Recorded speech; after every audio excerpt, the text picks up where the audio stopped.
Good morning, everybody, and Shabbat Shalom to all who are here with us, who will be coming later here, and also to those of you across the world who are tuned in. Thank you for letting us come into your home, your car, your smartphone, whichever screen you happen to be looking at. Blessings to you. Those of you who have already exited the Shabbat, those of you out in Australia and New Zealand, Indonesia, Malaysia, blessings to you, the Philippines as well, all you friends out there. Send us a note and let us know you're listening. I pray that what we say today about Parshot Acharei and Kedoshim will be a blessing to you as you carry the blessing of last Shabbat, this past Shabbat for you, into your current week. Also for those in the later time zones, more like South Africa, Israel, Great Britain, all of the nations around the southern part of Africa, blessings unto you, and thank you for joining us as well. For Europe, all of Europe, for South America, for Canada, and for all the cities and villages and towns all throughout the North American continent, we bless you and welcome you into our fellowship here at Biblical Lifestyle Center in Texarkana, USA. It is a glorious, beautiful day. I hope it is where you are.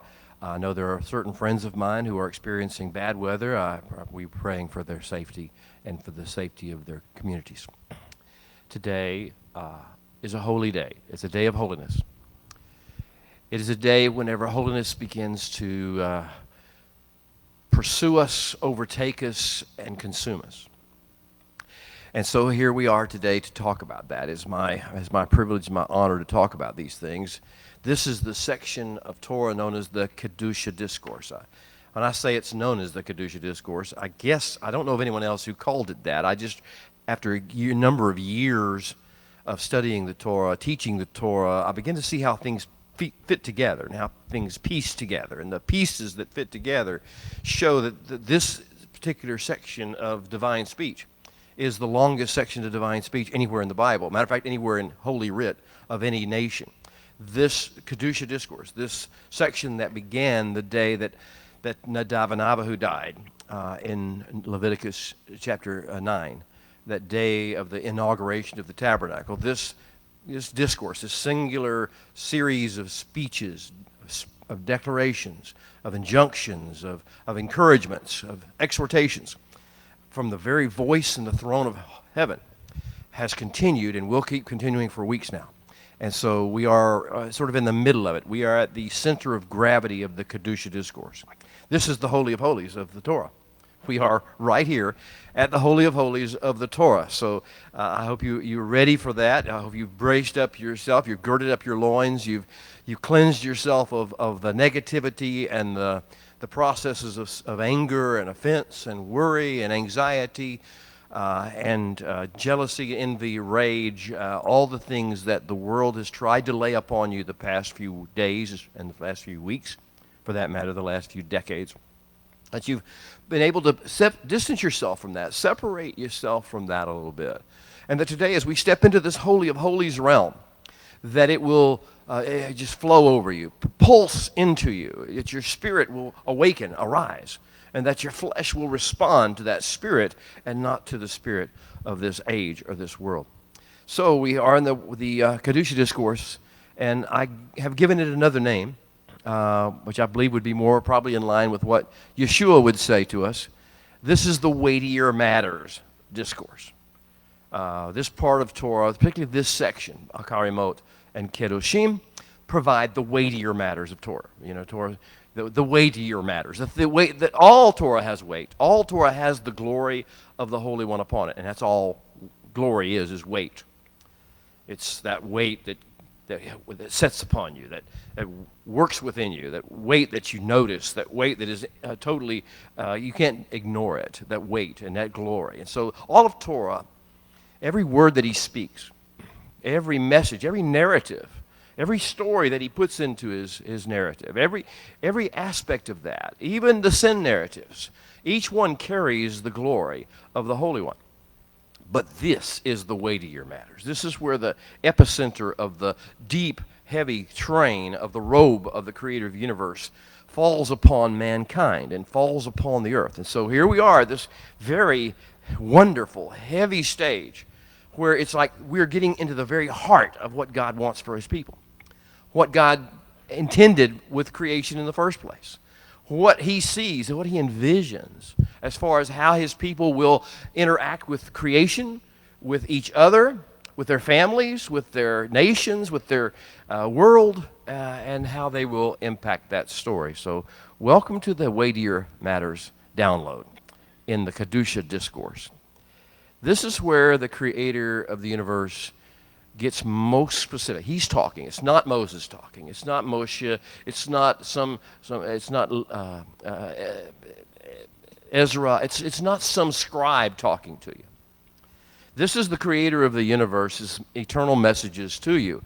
And this is the heart of the message. So he wants to talk to us about several things. And he'll talk to us today about one thing is this thing that he calls Kippur.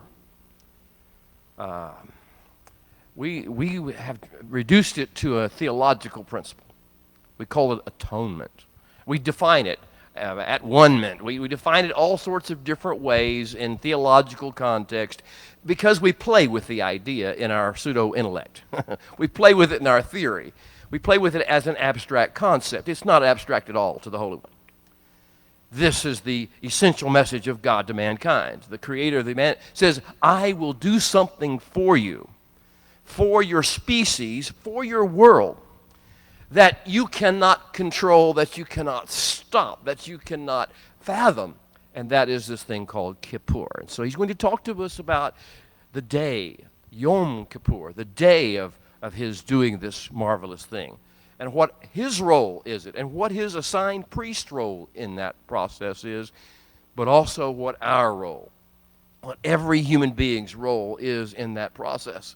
And you're going to find things like do no work on that particular day. And then you remember, if you're from the Christian tradition, certain things of not of work, lest any man should boast. I hope you are understanding that Shaul didn't make this stuff up. He didn't come up with a new theology or a new religion. He's merely talking to you about this eternal wisdom principle, this beautiful reality of Kippur, we think of as atonement. So he's going to introduce us to that and the essentials of Kippur, and Kaffaring, as I call it. It's a drama that plays out in two realms. There is the thing in the unseen realm that we have no control over. We can't control what the high priest does. We have to trust him. We have to believe he's doing what needs to be done. We have to believe he knows the protocols, he knows what is necessary, and he will do everything that's necessary. And then we just do what we can do. And that's basically, we afflict ourselves, we deny ourselves. We get out of the way and don't try to claim any righteousness and don't try to claim any right to get kaffaring. And then we just stop and let what he's done flow over us and cover us inside and out like the pitch that Noah used covered the inside and the outside of the ark. So this is the way it starts. This is the way this great download of weightier matters start. Do you know what your atonement means? Do you know what the atonement offer to the entire world means? Do you know what it means to your friends? Do you know what it means to your children? Do you know what it means to your neighbors? Do you know what it means to your sons and your daughters? Do you know what it means to your father and your mother?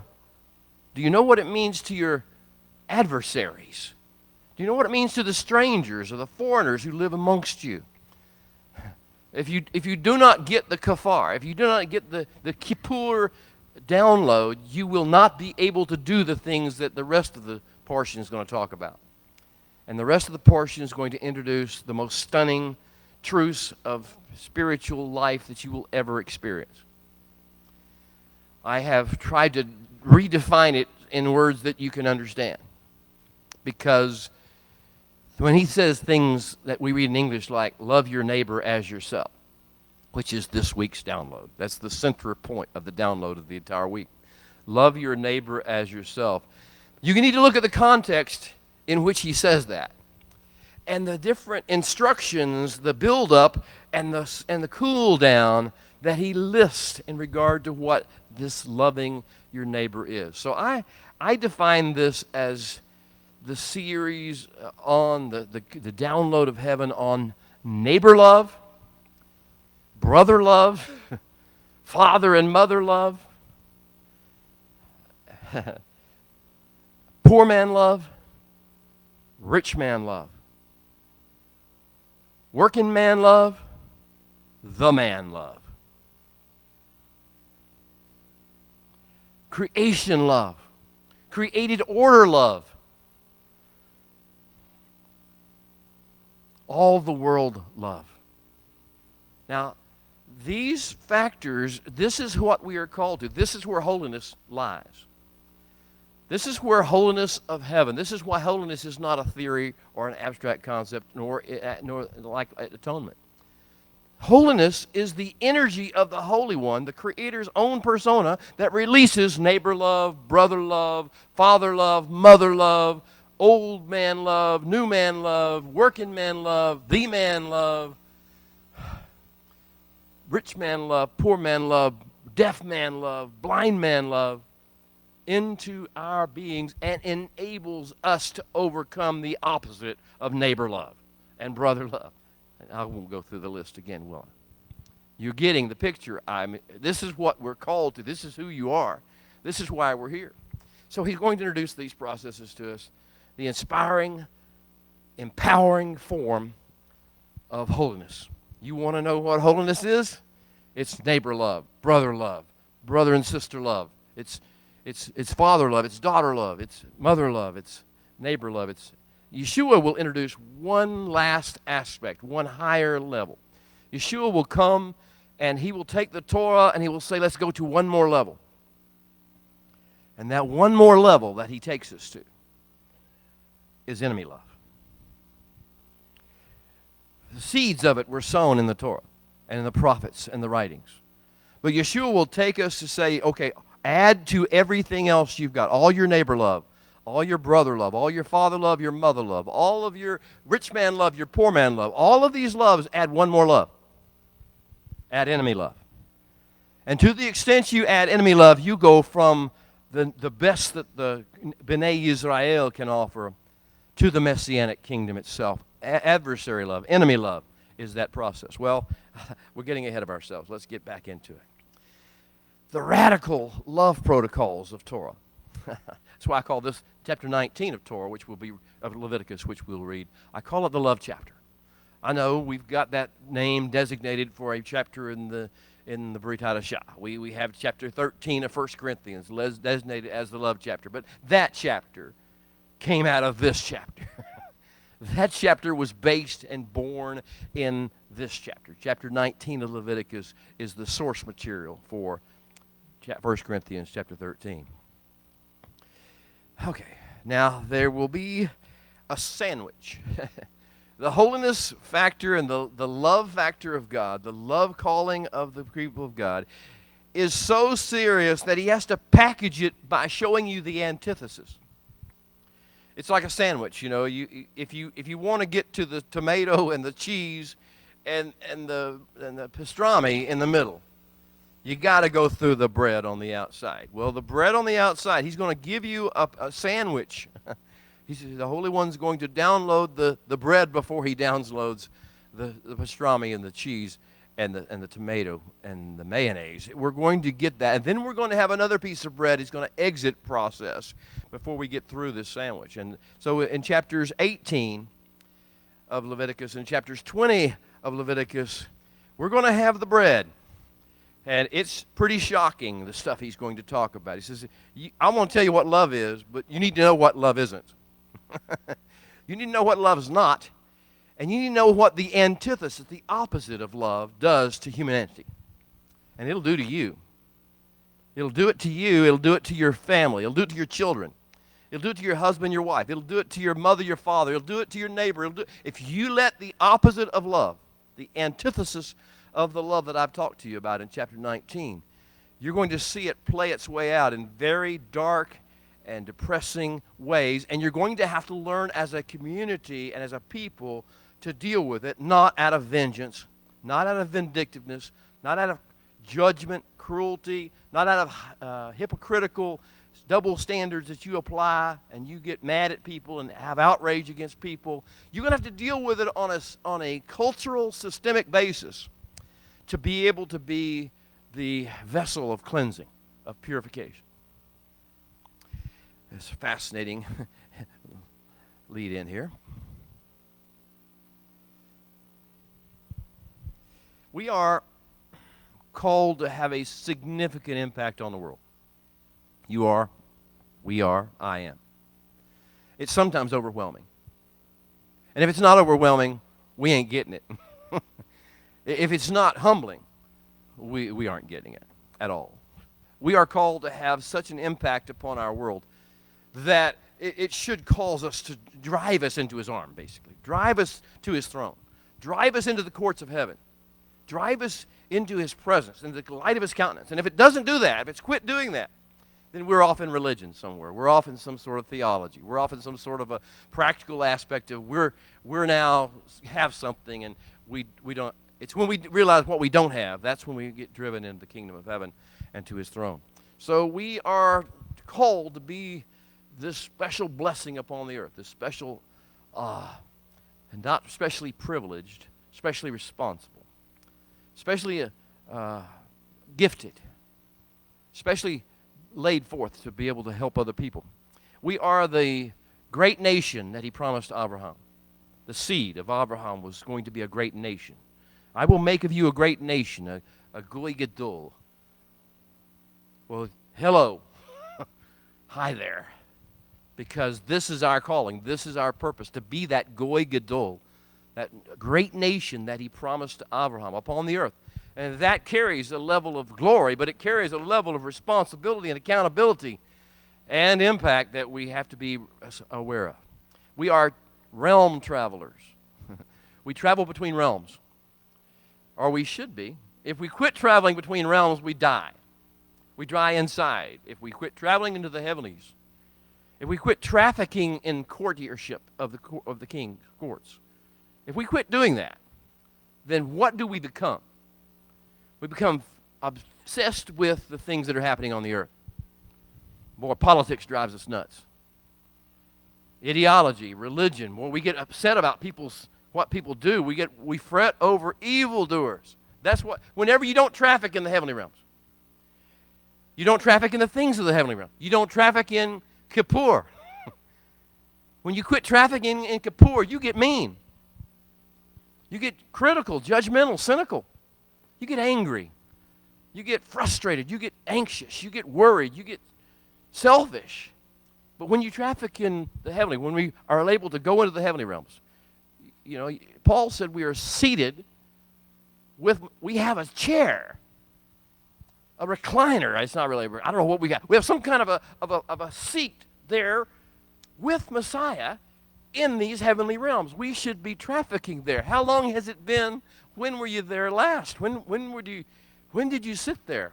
When did you hear and listen to what was going on in the beauty realm? When did you see the emerald rainbow? And when did you hear the voices crying, "Holy, holy, holy is the Holy One God Almighty"? When did you quit remembering that's who you are, and you have a place there, a seat there. You have a reserved seat with your name on it for you to be there, to receive the downdraft of heaven's holiness and his wisdom and his kindness and his goodness. When did you forget that? Because we take that, and then we have the second realm that we travel. Now, when we are grounded in the first realm, the realm of the heavenlies, then we can bring the things of the heavenlies into the other realm that we travel into. And that's the realm of the earthly. So we are sent back. We are under orders. We're under authority. As the centurion spoke to Yeshua, I'm a man under authority. We're under the authority of the heavenlies. And we're sent into the world to interact with humanity and interact with creation, interact with the species of creation, interact with the rich man and the poor man, and the father and the mother and the daughters and the brothers and the neighbors. We're sent to interact under authority.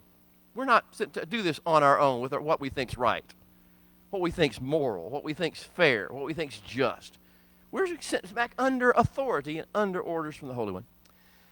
we are individually and collectively to spend all of our allotted, or as much as we can possibly muster of our allotted days and hours and minutes upon the earth, serving the Holy One, representing his kingdom on earth, bringing his kingdom and its ways and its Kippur to earth, and co-laboring in the responsible protocols of ecosystem management. I'll repeat that. The responsible protocols of ecosystem management that he lays out for us in the Torah. What is Torah? Torah is his ecosystem management protocol. If you don't understand, he is a great creator, and he maintains and operates an ecosystem, and he has put us in charge. This is what he did with man from the very beginning. Let us create man in our shadow, to walk as our shadow, to be our shadow in the earth, and let him have dominion over the. This is what he created us for. Now, this is still what his plan is. He hasn't changed his plan. Now, here's this process. So he gives us this ecosystem management protocols. How to keep your system working. How to keep the earth and the heavenlies. How to keep the species from destroying themselves. How to keep you from destroying yourself.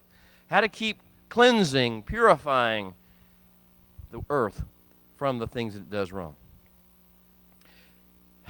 Well, every book of Torah has its highlight reel moments. Okay? Moments that you're caught up in the heavenlies. Genesis has a number of them, but Yehior, let there be light. It just sort of colors everything about the rest of the Bible. Everything about let there be light. Yehior, light be. It's why it fills our nature. We're to be the light of the world. It tells us who Yeshua is. He is the light of the world. Light be. Yehior is the first one. And then there's that great lech lekah of calling out a people. And then he says, you will be a blessing, and you will be a great nation. I'll make you a great nation. There's these parts of Genesis that just take you up, swell you in the heavenlies. Exodus, okay? In Exodus, you got Exodus 19. If as and when and to the extent you shema my voice, he says. Remember, I brought you on eagle's wings. I lifted you up.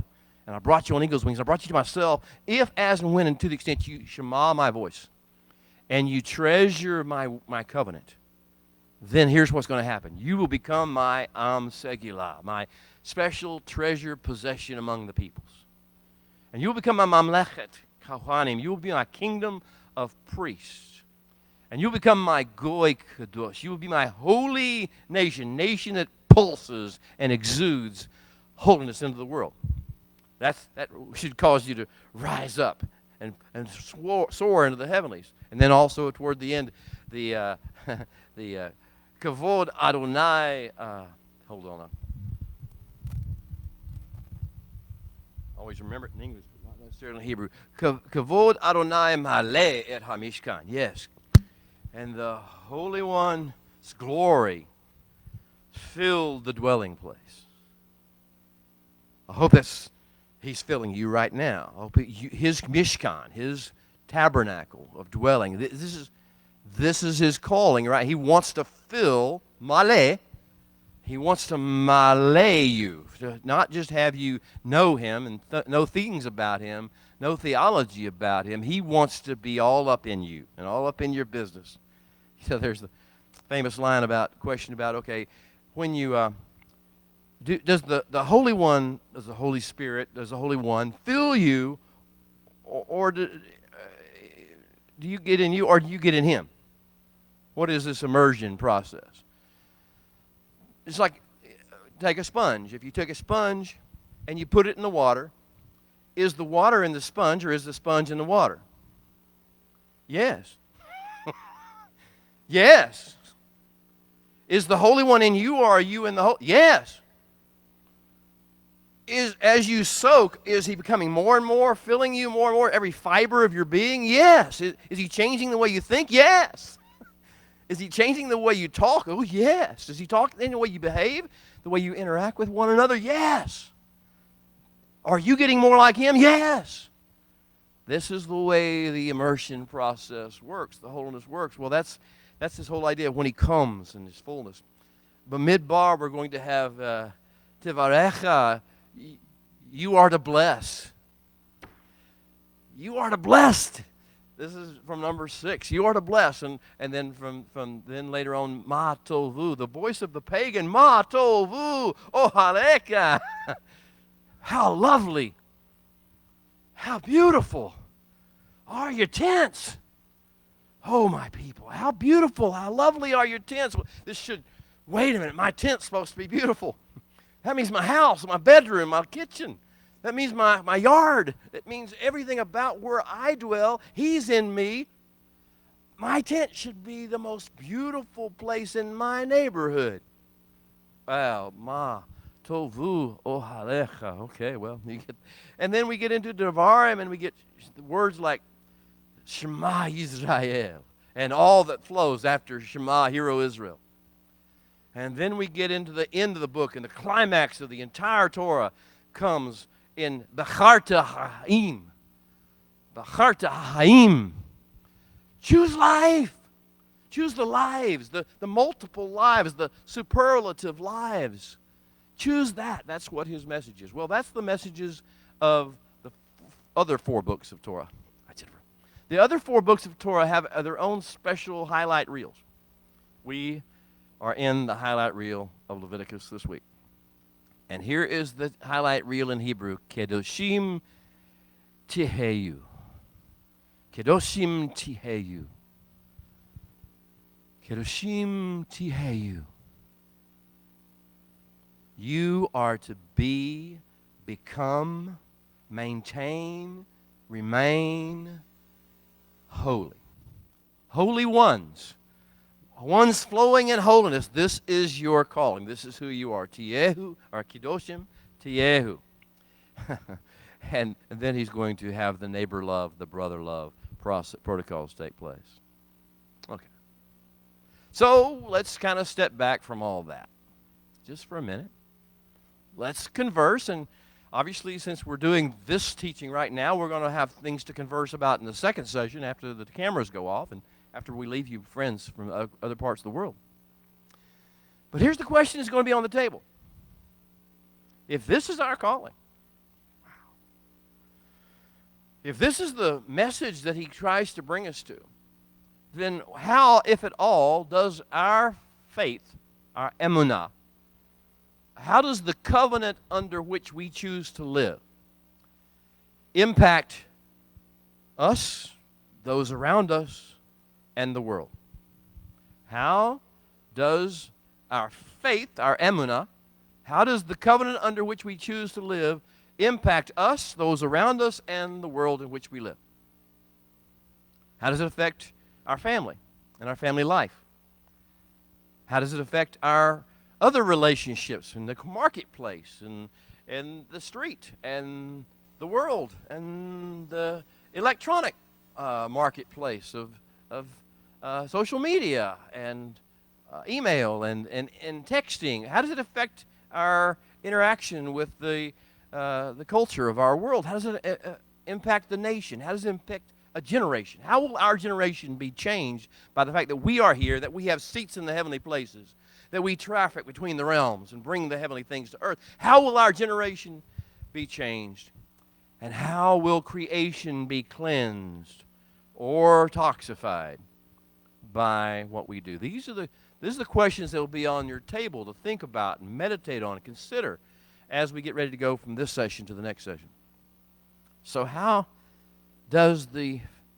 what is your emunah? Your emunah, I think we do ourselves a great disservice by reminding ourselves of what the English says. Faith, belief. Emunah has context and go depth so deep, far beyond what faith and belief may be. Emunah means, what are you pregnant with? We're all the Tazria. Last week's parsha. We're all the Tazria. We all have seed. We're all bearing seed. We're all bearing a life force. Inside of us, there is a life force. What is your seed? What are you bearing? Which life force are you bearing? So how is this happening? This is emunah, is what are you pregnant with? Because whatever you're pregnant with is what changes your behavior and your outlook on life. Just think about what young Mary, what mindset changes went on in her after she has this encounter And after she realizes that something has happened inside of her womb, and that she will never be the same again, and the world will never be the same again. By virtue of the life force she now carries within her, her relationships can never be that way again. Her attitude toward other people can never be that way again. Everything changes because she's carrying this life force within her. Are you know you are. How well are you carrying this? Are you more of a abortioner? Would I rather get rid of this life force and just do what I want to do down here? Or are you more of I just want to give it away to somebody else, let somebody else carry it. I want to give it up for adoption. I want to give this life force away. Let the preachers carry it and the rabbis carry it and the holy men carry it somewhere. I just want to live my life and let them carry this life. No, this is the question. How are we going to do it? First issue is, what are you carrying, and how is what is you are carrying changing your interactions with the world? Because that's what emunah is. Now, let's talk about the other aspect of things. I've sort of twisted those. I've said that emunah should change you.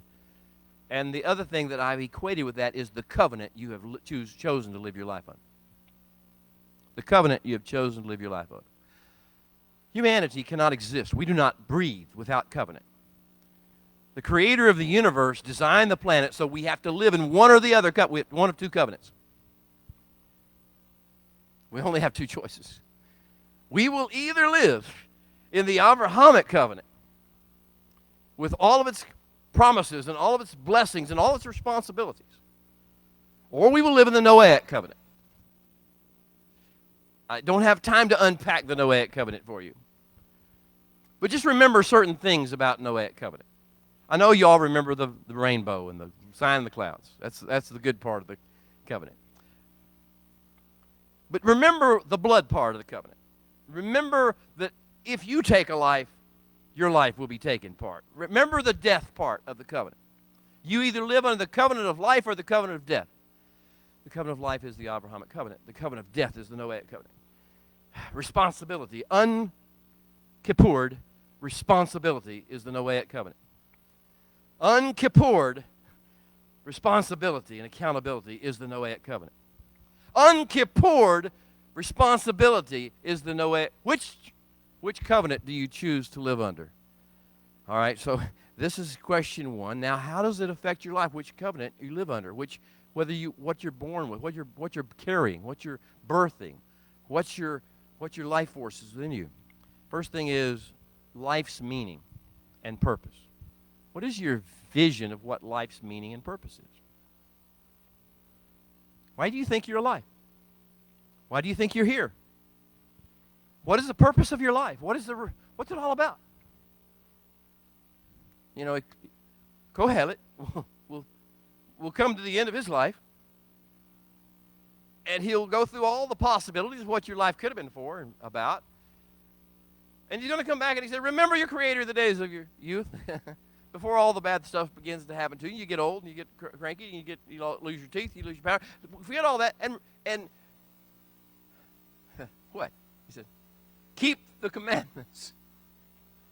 For this is the whole purpose of man. Keep the instructions. Stay under the Abrahamic covenant and its instructions and its provisions and all of its outlying, because that is the ecosystem management protocols of the Creator. This is your purpose on earth. So what is your sense of life purpose? And I tend to think we need to ask ourselves this question. Why am I alive?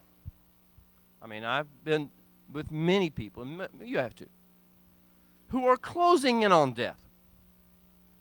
Closing in on the cessation of natural, physical, biological life. Closing in on that time when the spirit sheds the flesh. Sheds this seed of flesh around us. And we become a living form. You've been around people like that. And inevitably, there comes to be a level, usually like there's some level of pain or some level of disability or dysfunction in their physical body. Maybe it's their mind doesn't work the way they wish to. And I've known great creative people who were articulate and suddenly they couldn't find the word. And they were so frustrated they couldn't find the word. It came so easily when they were young. It came so easily in their earlier days, but now they can't find a word and they can't express themselves. And then they repeat their stories over and over again, and they know they are. They forget it, and then they realize, I look at on your face tells them they're just repeating a story you've heard 100 times before, and they don't remember it. Things happen, and then the body won't move like it used to move, and you want to get up and help, and you can't do it. And things happen to the body, and so people say, why am I still alive? What is the purpose of my being here in this kind of existence? Why do I have to stay here? He said, each one of us has a purpose. What is your purpose? It's all what you're carrying. It's not how bad your body feels or how bad your mind doesn't work. It's what you're still carrying. As long as you're carrying that life force, you need to still be here because you're still having an impact. We're dealing right now with a beautiful scenario of a woman at the end. And we don't know how long this will be. It won't last long probably. We don't know. We can't control that. It's not our job to decide. But every time you walk into a room, every time you touch her hand, every time she looks to the extent that she can still do it, her muscles still smile at you. And she utters something as best she can to tell you, to let you know how glad she is to see you. And your heart swells. This is the way to go. This is the way to leave this earth. This is the way. With that, always glad to see you, always joyful, no matter what pain you're in, what suffering you experience. That's this life. What does your faith do to you? How does it affect you? How does it impact you? How does the covenant you're living under change the way you think about and deal with your life? How does it change your worldview? Look, I have been around and you have too, people who insist and believe that they are among the most spiritual people in the earth, most moral people, the most devoted people to their faith or to their religion or to their institutions or whatever they're doing, or their politics or their government. They see themselves as being more spiritual, more holy, more righteous than other people. But they're full of anger and hate. And they're full of judgment toward other people, adversaries. But not just adversaries, they're critical of everybody. Every word out of their mouth seems like turns to criticism or accusation or blame. It tells you what they're carrying. It tells you what covenant they're living under.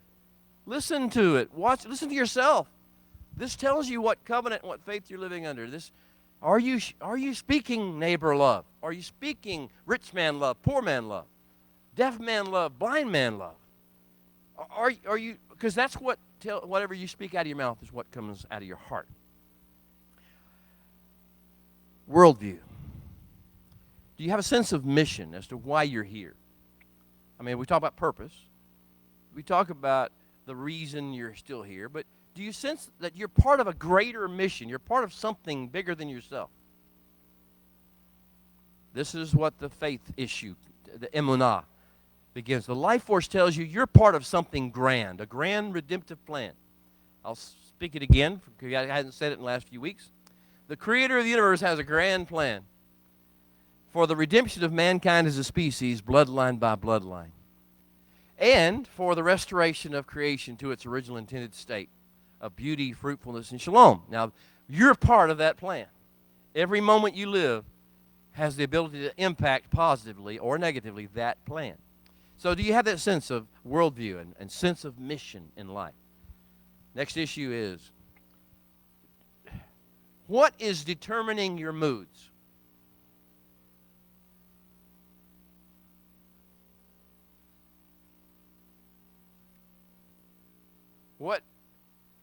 When you wake up in the morning, what is governing your mood? What's governing your attitude? And I call it an emotion tide. What regulates your emotion tide? You know, the tides are regulated by the phase of the moon, by the spinning of the earth. What is it that causes your emotions to rise and fall? Your flesh emotions. What are your flesh emotions? Your flesh emotions include everything from anger and fear to offense, to sadness, to depression, to worry and anxiety. These things are all what causes your emotional tide to rise and fall. It's whichever covenant you're living under. If your emotions are out of control and your emotions are negative, and you're a mood swing, then it means you're living under the old covenant. You're living the Noahic covenant. I know if I say old covenant, people get all confused because of theology. The Noahic covenant, which is saying there is no Kippur, so I'm under the threat of death if I do anything that is causing anger or death to others. This unkippured accountability. That means that you now see yourself, your depression hits, your sadness hits, your anger hits, your outrage hits. You live that way. This is the tide of emotions. What governs it? But what if the Abrahamic covenant and the reality of eternal Kippur, what if the love callings were what determined your mood? What if you changed? What if you gave your mood? If the sponge was in the water long enough that you begin to give your moods and your attitudes actually over to Him, to let Him determine your mood. When you wake up in the morning, or when you're walking down the street, or whenever your husband or wife comes home, or when your children misbehave, what if you let Him determine your mood and you refuse to let your flesh do it? Because you see, that two things go hand in hand. You can't say, "Oh, Holy One, determine my mood. You set my mood for me." And say, "But I'm going to be really angry. I want my flesh to be able to react to things around me. I want to react the way I always react." You can't do the two things. What about your self-talk and your thought life? What do you allow to yourself to think about? I talk a lot about defaults. What do you default to when nobody tells you what to think about? What do you think about? When you just let your mind wander, where does it go? Depends on which covenant you're under. Depends on what's growing, what life force is growing within you. Because you know where your flesh is going to take that thing. Any number of bad directions. Any number of poison directions. But you know where the kingdom is going to take you, where the Abrahamic promise is going to take you, to where's my next opportunity of blessing? Where's my next opportunity to be a light to the world? Where's my next opportunity? What have you laid out for me today? What are we going to do today, brain? Some of you were old enough to remember that cartoon. What is in your self-talk? Paul kept talking about, do you not understand this? Do you have to take every thought captive? You can't let your mind just run and think what it wants to think. You've got to take control of your thoughts. Let the Holy Spirit take control of your thoughts and reject those thoughts that are not fit. All right. I want to move on. There are many other ways that this is supposed to affect us, but let's get into the opening lines of Acharei. If you would, our practice is to stand as we begin to read. This is in English.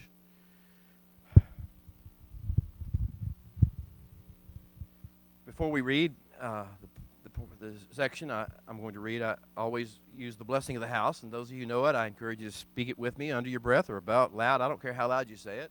And those of you who don't know it, just listen and enjoy, hopefully. It comes from Psalm 119, and it's just sort of what the Holy One has me do every time I read His word.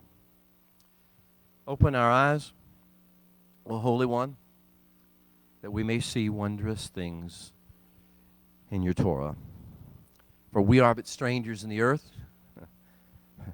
Do not hide your commandments from us. Our souls cry out for your judgments at all times. How can a young man keep his way pure? By living according to your Torah. For your Torah is a lamp unto our feet and a light unto our paths. Amen.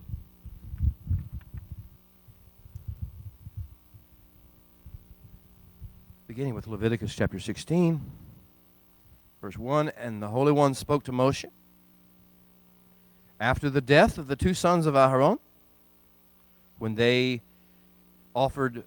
presented Eshzerah, strange fire, foreign fire, before the Holy One, and they died.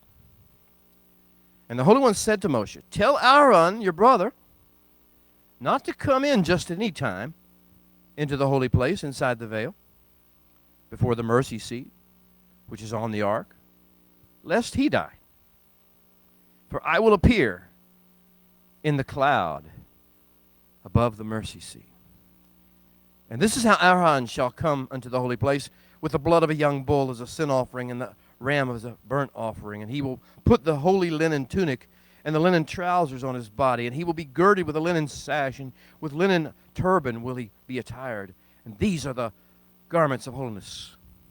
And therefore he will wash his body in mikvah and water, and he will put these garments on, and he will take from the assembly, the congregation of the children of Israel, Bnei Israel, 2 kids of the goats as a sin offering, and 1 ram as a burnt offering. And Aaron will offer the bull as a sin offering, which is for himself, and make atonement for himself and for his house. And he will take the 2 goats and present them before the Holy One at the door of the tabernacle of meeting. And then Aharon will cast lots for the 2 goats, and one for the lot for the Holy One, and the other lot for Azazel, the scapegoat. And Aaron will bring the goat on which the Lord's lot fell, the Holy One's lot fell, and offer it as a chatat, as a sin offering. But the goat on which the lot fell to the scapegoat, or the Azazel, will be presented alive before the Holy One to make atonement upon it, to let it go as the scapegoat in the wilderness. You may be seated.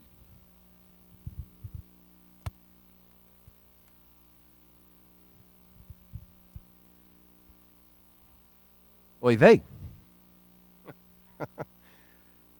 What does the death of Nadav and Abihu got to do with anything?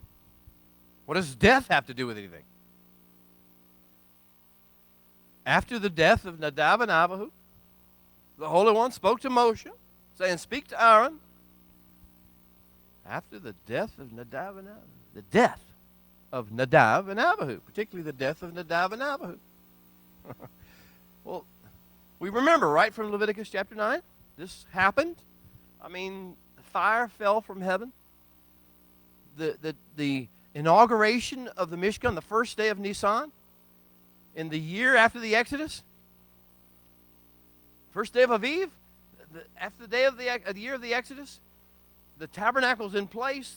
7 days of consecration have taken place. The 8th day, and this is the tabernacle opening for business for all of the Bnei Israel, all the world. The house of prayer for all nations is now open to the world. New era, new inauguration, and fire falls from heaven. The prayers take place. The blessing we spoke, we sang the blessing over you. Yivarech Adonai v'yishmareka. So, as Aaron sang over you, and as Moshe and Aaron sang in harmony over you, stereo flowing over your being, and the whole blessing of the Holy One, the countenance of God upon you.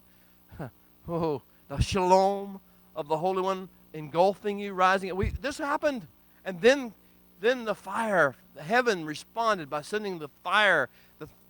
His throne is a fiery flame. Daniel 7, ministers of the flame. All this fiery things that he sends it to earth, and he touches the altar, and the things, the fire on the altar is kindled and becomes an eternal flame for the people of Israel. And as it happened, everybody in the community, you remember the story, everybody in the community worships, sings, and falls on their faces. 3 million people at one time gathered at the turn of the meeting. For many, how much space do 3 million people take up? And everywhere, all fall on their faces, and they praise and they worship the Holy One. This is the song of the sea, but it's the song of the fire. And this is that experience. And then 2 men who know better, who've been in the presence of the Holy One in Exodus 24, who've seen the sapphire throne and the words of the Holy One emanating and circling them and empowering them. And they've seen that in Exodus 24, but they somehow or other, something happens, and instead of just enjoying and celebrating and worshiping in this context, Nadav and Abihu, the oldest sons of Aaron, take censers in their own hand. And I told you, it's like, on the night of a big storm, when lightning's going like crazy all around you, saying, "I think I'll go out with my umbrella." and just wave my metal framed umbrella around that's what they did. It isn't the Holy One was angry with them, and it wasn't the Holy One was judging them. It was that they got in a place they couldn't handle, and they channeled. They actually made the fire arc. They drew the arcing flame onto themselves, and they were consumed. So after that, this story you need to know what death looks like. You need to know what not being able to deal appropriately with the Creator of the universe's ways and plan and power looks like. When you pray, as Yeshua taught us to pray, Our Father who art in heaven, hallowed be your name. Your kingdom come, your will be done on earth as is in heaven.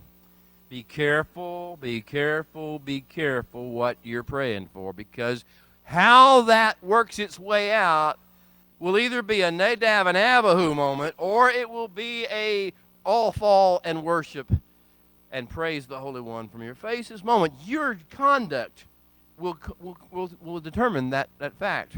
Note to self.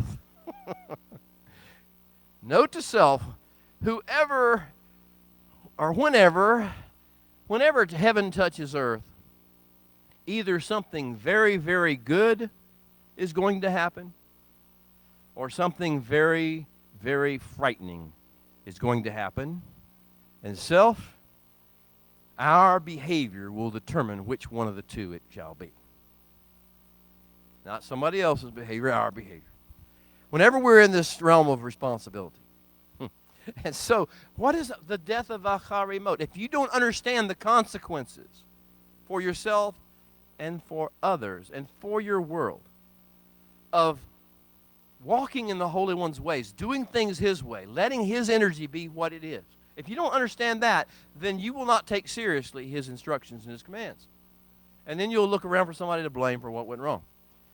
Also, Nadab and Abihu in particular, they were the golden boys. They were the ones who were looked to be the heirs to Aaron. It doesn't matter who you are, who you think you are.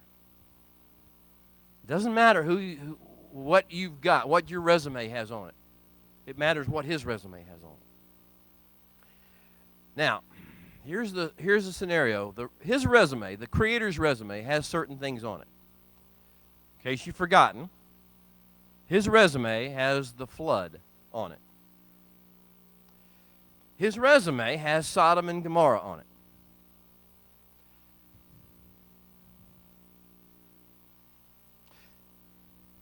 He is offering us a more excellent way. He is offering us a chance to participate in that more excellent way. He says, I could wipe out human sin and death with water, with a flood again. I could prove to you I can do that, but I'm choosing not to do that. I could choose it with fire from heaven. I could send fire from heaven like I did upon Sodom and Gomorrah, and I could wipe it all out. Or I've got a third option, and I want you to be involved in my third option. My third option is Kippur and neighbor love, brother love, rich man love, poor man love, blind man love, deaf man love, the man love, the working man love, your sister love, your daughter love, your neighbor love, your enemy love. This is the other option here, and the option that we wish to choose. So, though the Holy One has these things on His, and He showed us this is what it could look like. This is what it should look like in just pure righteousness was the government. But I want to give you a better way, and you are participating in it. So what is the Day of Atonement? What is the Yom Kippur promise? What does the Kippur of Holy One mean to you? Is it real to you? Let me tell you how you know if it's not real. If you're looking around fretting over evildoers, if you're angry about what politicians are doing or government's doing, not say it isn't good, it's horrible. If that's what's bothering you, you can be assured Yom Kippur has lost its meaning for you. Kippur is not the covenant you're living under. His way of forgiveness and redemption is not your goal. You want vindictiveness. Everything that the world calls social justice is vengeance, is blood vengeance. There's no such thing as social justice to a human being. To a human being, social justice means they get what they deserve. That's the Noahic covenant. That's the way you live whenever you live to die. You live by the sword, you die by the sword. Everything you hear in the world talk about social justice is hate and revenge and blood vengeance. That's what you hear. So understand now, what is your focus? What do you want? Do you want your enemies to be punished? Do you want your adversaries to suffer? Do you want those around you to recognize you and think you're great and give you the honor and the respect you think you deserve? What is it? What does Yom Kippur mean to you?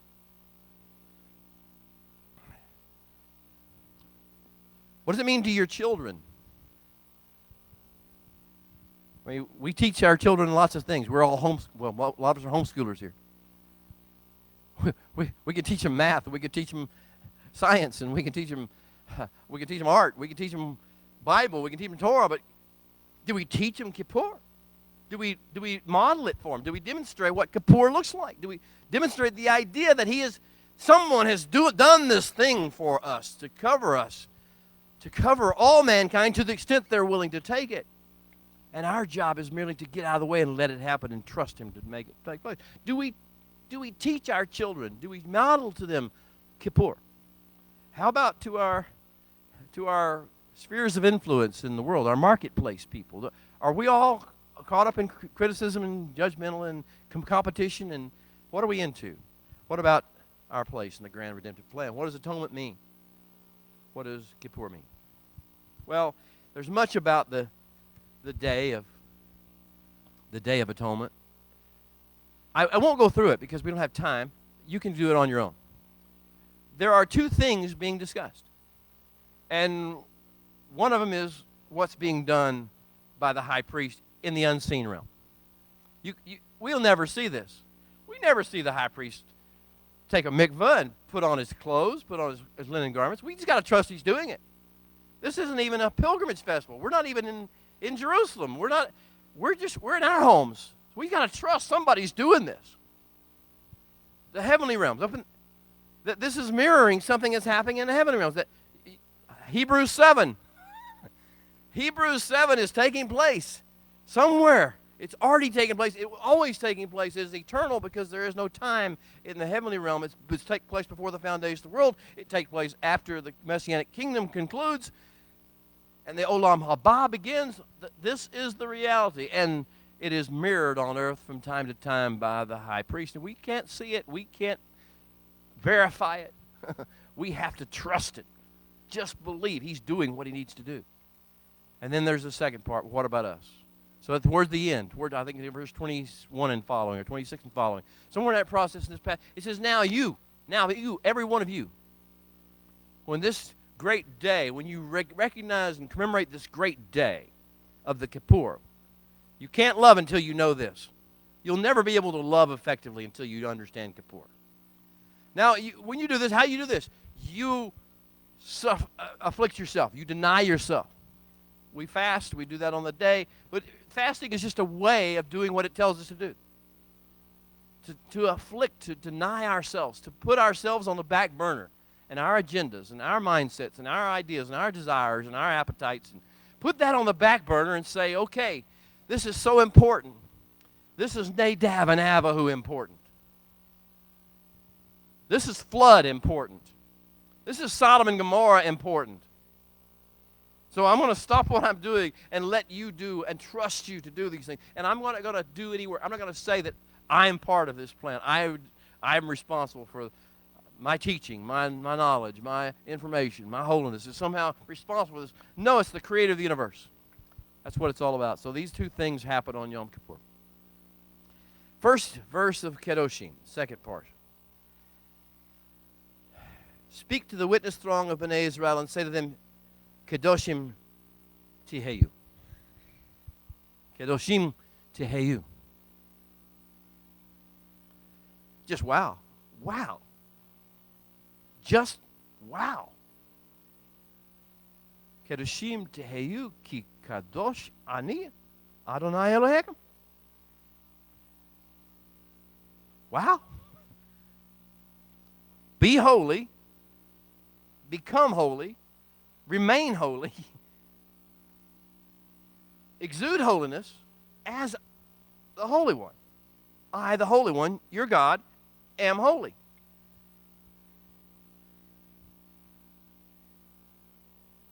You're not going to do this through your works. We're not going to do this through our thoughts or our beliefs. We're going to do this through absorbing His presence, absorbing His Spirit, absorbing His life force, absorbing Him into ourselves, and then we become to do what is we doing. We're doing what He's doing. What are we saying? We're saying what He's saying. What are we feeling? We're feeling what He's feeling. That is how we do these things. So this verse of Kedoshim, I want to talk about the love protocols. So many things that we're sandwiching. We're leaving out things. We're leaving out the antithesis of love. Do you know what it looks like when there's no love? You know, there are many things to be said about the Disney studios and what they do and what they don't do. I'm not into that right now. All I want to tell you is there's one scene that you should all be familiar with just by virtue of living in this culture. In The Lion King.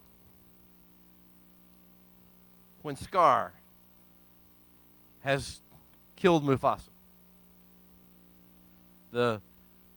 And the hyenas have been given charge of the realm. And everything begins to wither and die. And hope is lost. And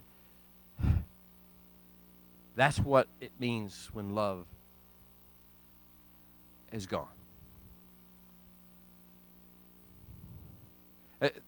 Yeshua, in his discussion with the Ephesians, his letter to the Ephesians, said, you know, I have one thing against you. I have one thing.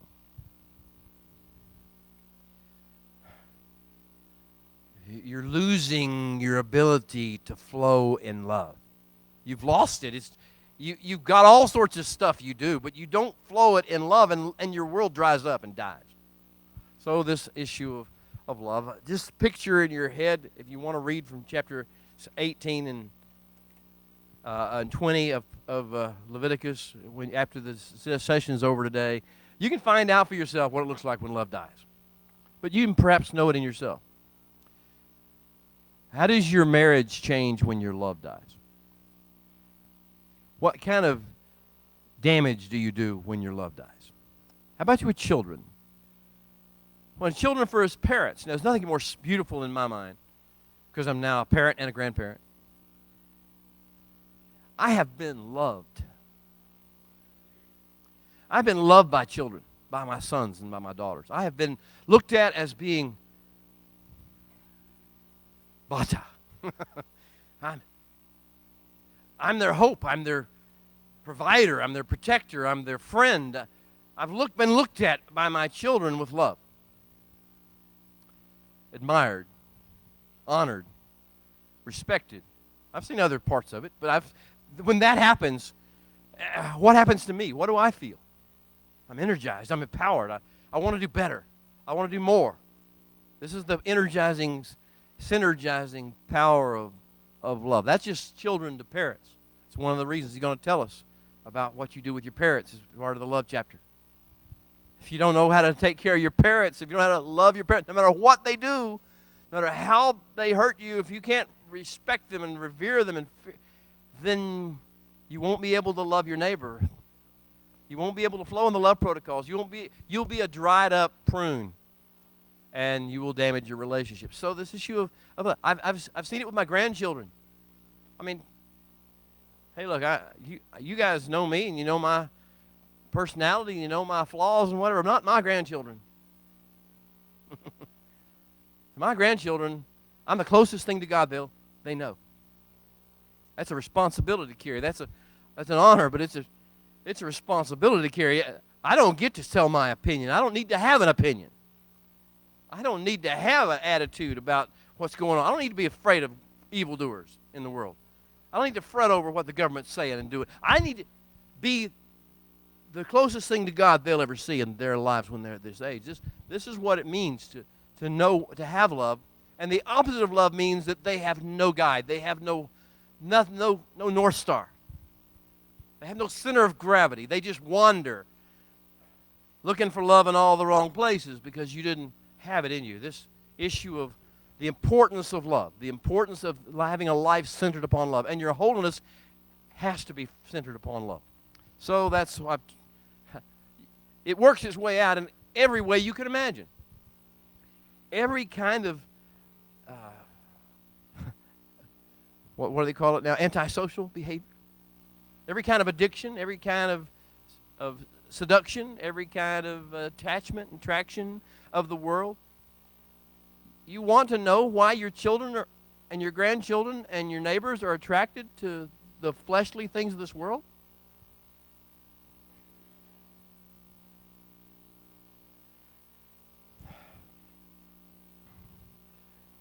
Lovelessness, the absence of that level of love, of the divine level of love that will inspire and energize and synergize and encourage. I know this is a difficult word to hear, but this is an important word to know.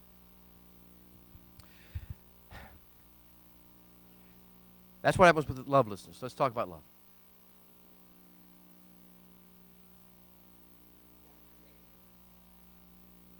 Let's begin with chapter 19. I'm going to stand. You don't have to. If you wish to, you can. And the Holy One spoke to Moshe, saying, "Speak to all of the witness throng of Bnei Israel, and say to them, you are to be holy, for I, the Holy One, your God, am holy.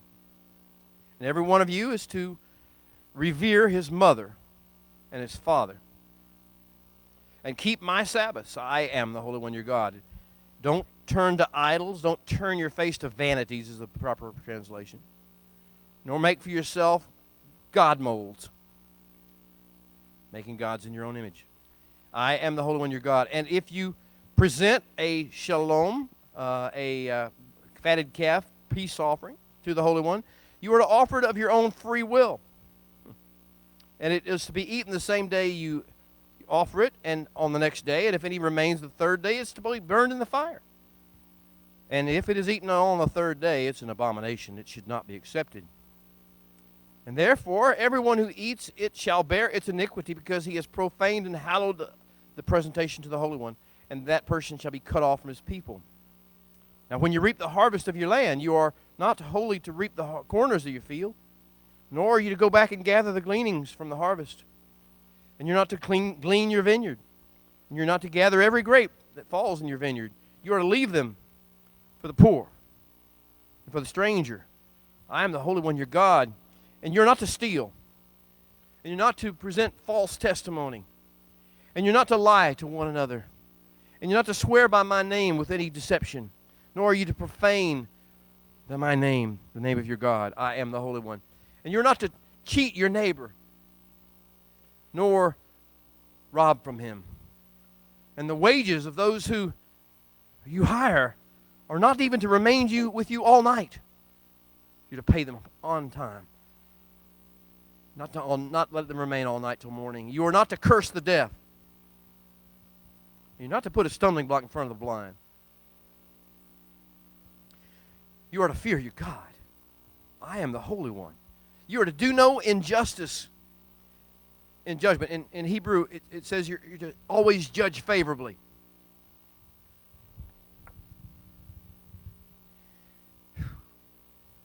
You are not to be partial to the poor, nor are you to honor the person of the mighty or the rich. In righteousness, you are to judge your neighbor favorably. You are not to go about as a gossiper or a talebearer among your people, nor are you ever to stand still while the life of your brother is threatened.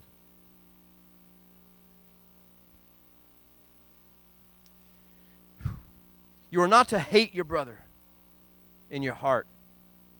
You are surely to be an example, to take the front for the brother and be the model for him, and that you not bear sin because of him. You are not to take vengeance, nor are you to bear any malice toward any of the children of your people. But you are to love your neighbor. In English it says, as yourself. Could be translated, as you yourself have been loved. I am the Holy One. You are to keep my statutes, and you are to not let your livestock breed with another species. You are not to sow your field with mixed seed. You are not to put a garment on that mixes linen and wool. Whoever lies carnally with a woman who is betrothed to another man as a spouse or a concubine and has not at all been redeemed nor given her freedom, for this there shall be scourging. But they shall not be put to death, because she was not even free. And he is to bring a trespass offering to the Holy One, to the door of the tabernacle of meeting, a ram as a trespass offering, and a sham. And the priest is to make atonement for him, a Kippur for him, with the ram of the trespass offering before the Holy One for his sin which he has committed, and the sin that he has committed shall be forgiven him. And when you come into the land and have planted all kinds of trees for food, then you are to count their fruit as uncircumcised. 3 years it shall be uncircumcised for you. It shall not be eaten. In the 4th year it is to be holy. Just a praise to the Holy One. In the 5th year you may eat of it, that you may yield. It may yield you to its increase. I am the Holy One, your God. You're not to eat anything with blood in it, nor practice divination or soothsaying. Don't shave around the sides of your head. Don't disfigure the corners of your beard. Don't make any cuttings or piercings in your flesh for life forces, nor make any tattoo marks on you, for I am the Holy One, your God. And don't cause your daughter to become prostituted. Sell her out. Don't cause her to be a harlot, lest the land fall into harlotry and the land become full of wickedness. Keep my Sabbaths, revere my holy things. I am the Holy One. Do not give regard to mediums or familiar spirits. Don't seek after them. Don't be defiled by them. I am the Holy One, your God. Rise before the gray-headed and honor the presence of an old man, and fear your God. I am the Holy One, your God. If a stranger dwells within you in your land, don't mistreat him. The stranger who dwells among you must be as one to you as who is born among you, and you are to love him as yourself. For you yourself were strangers in the land of Egypt. I am the Holy One, your God. You are to do no injustice in your judgment. In measurement of length or weight or volume, you are to have honest scales, honest weights, an honest ephah, an honest hin. And I am the Holy One, your God, who brought you out of Egypt, the land of Egypt. Therefore, you are to observe all my statutes and all my judgments and perform them. I am the Holy One. Amen. Well, wow, just wow. This love level that we are called to. I hope you saw it. I hope you saw it flowing all through this process. First thing we're to love is the Holy One. Moses rephrased this. You are to love the Holy One, your God, with all your heart, with all your soul, with all your strength. You are to revere my Sabbaths. You are to treasure the holy things of God. That's where your energy comes from. That's where your power comes from. That's where your enthusiasm, your inspiration comes from. If you don't treasure and cherish the holy things of God, starting with the Sabbath, with His Torah, with His festivals, with His Spirit, the breath. If you don't treasure these things, then you will not be able to draw that energy off. But when you do, here's what's going to flow. The first thing is you will be a people of thanksgiving. And there's the whole stuff that you read. Remember me reading about the shalom, the peace offering, the fatted calf? He says some strange things. He says, what does this got to do with anything? He says, if you bring a fatted calf, if you bring the shalom, the peace offering, when you do that, first of all, do it of your own free will. Some of you will catch the tongue-in-cheek. It's a command that you're to do of your own free will. It's a commanded thing that you do of your own free will. You respond with joy and with excitement to the instructions of the Holy One. So when you bring them of your own free will, then you are to present the fatted calf, kill the fatted calf, celebrate. You're supposed to be people of celebration. You're supposed to be people of joy, people of shalom, people who are at peace with the world and with our creation, who we are. This is why he mentions it up front. Before we get to loving your neighbor, this is important. You need to be people of thanksgiving, people of joy and celebration and rejoicing. And then you need to do it, but you need to come out of your heart, not out of some rote or some idea that this is your creed. This is out of your heart. You are happy. You are joyful. You are full of thanksgiving and honor to the Holy One. So when you do this, he says, eat it all the first day. I mean, make it fresh. You're not supposed to have stale joy. I mean, I'm always amused by this American tradition we call Thanksgiving. I am not against it. I'm always in favor of Thanksgiving. But here's the funny thing.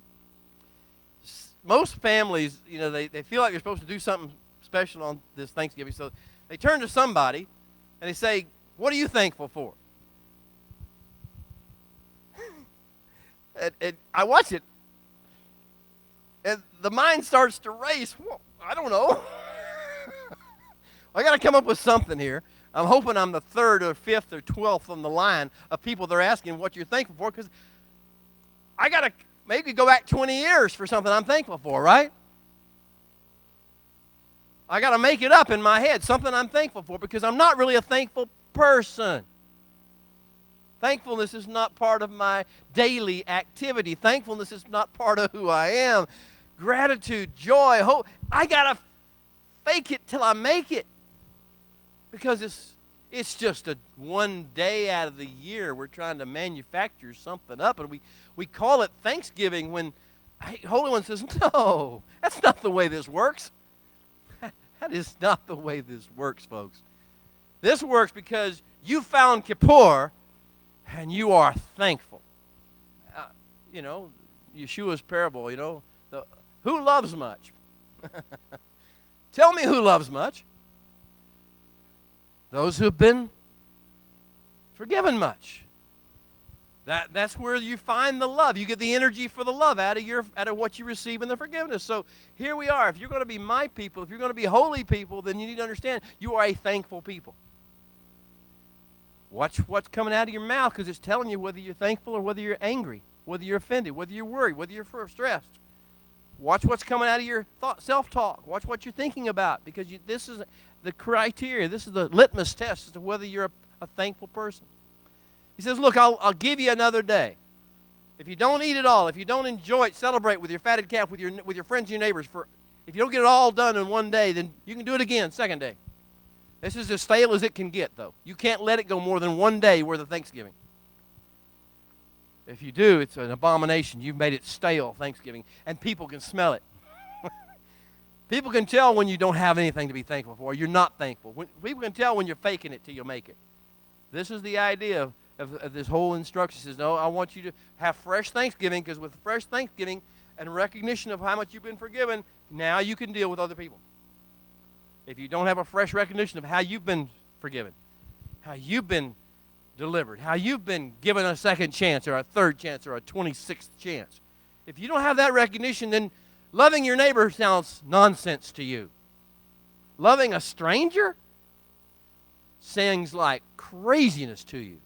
And when Yeshua comes along and tells you to love your enemy, the adversary who's persecuting you, who's beating you, who's taking your children and locking them up or doing terrible things to them, and he tells you to love them, you will not have a clue, because you have lost the first clue, which is forgiveness, understanding the value of forgiveness and what it can do in a person's life, how it can change everything in a moment.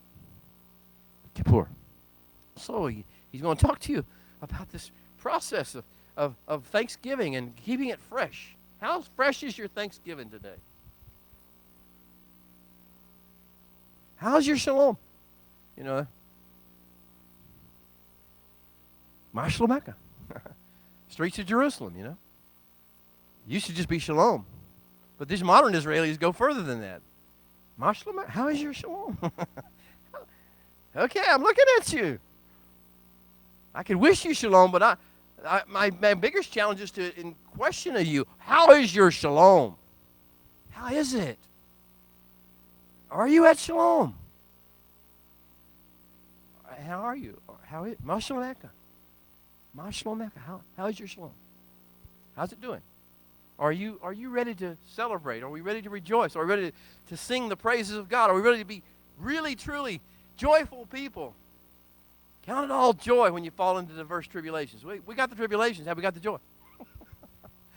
We got the tribulations. Have we got the joy? That's the question. Okay, so that's the first thing he talks about in chapter 19. Then he goes on and says, when you reap the harvest of your land, do a crazy thing. But you can't do it unless you've got the idea of Kippur. You won't do it unless you have the idea of Kippur, unless forgiveness is real to you. Unless you're thankful for what you've been given, for everything in life. You won't even understand what this is, but when you reap the harvest of your field, just don't say anything to anybody. This is not philanthropy. This is just thankfulness. When you reap the harvest of your field, don't reap around the corners. You're going to have to decide what your corner is, how big the corner is. But figure out, you plan a corner of your field that you're not going to reap next to the road and whenever you go through and you reap and you realize you could go back and do it again, you don't go back. You leave it. Leave it there in the field. Even if it rots, but you leave it there in the field, but it's in case. And if you have a vineyard, and you pick the grapes, and the more get ripe after you pick, you leave them there. And wow. He says, why? For the poor and the foreigner. Now, this is the difference between modern America and modern religion. Really focus on philanthropy and what you get out of giving. I won't mention some of those theologies. The Holy One says that is never going to be the issue with you. The issue with you is, are you thankful? And because you're thankful, do you realize that someone will come after you and need to have something? And you've got enough. I've given you enough.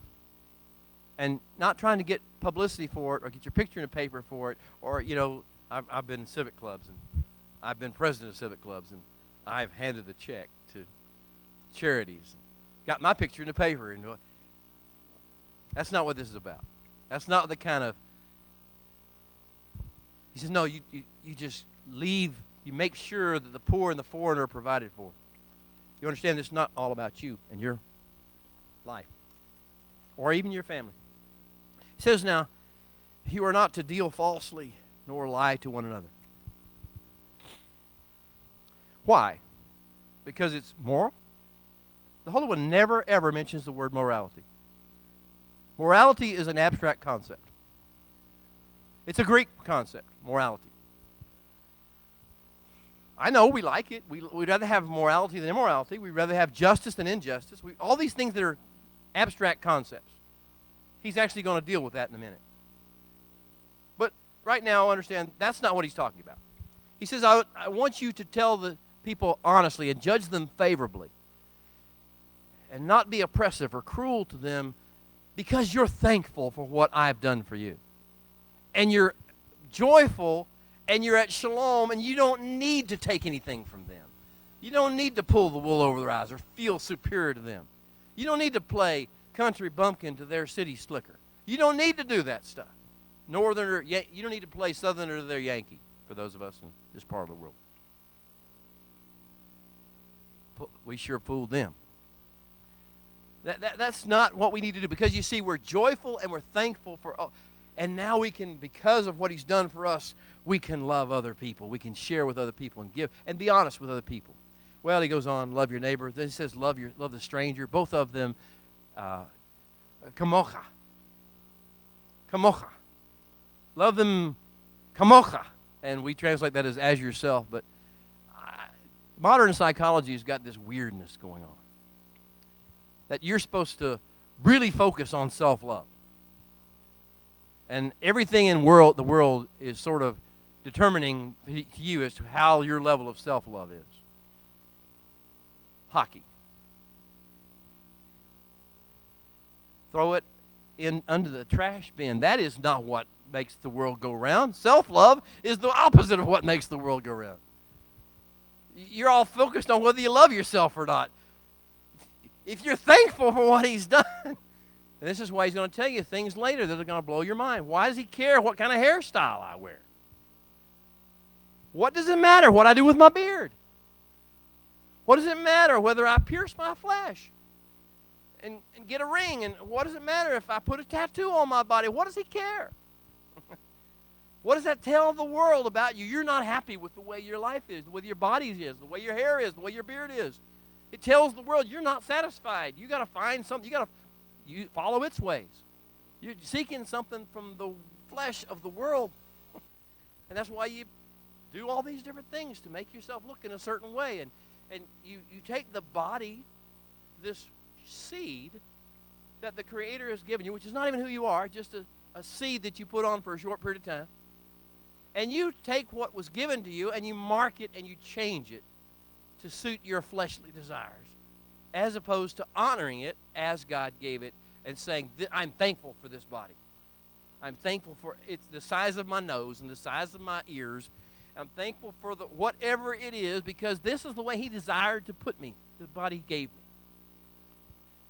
This is like, well, that's just part of the examples of how the Holy One tells you, how is your shalom?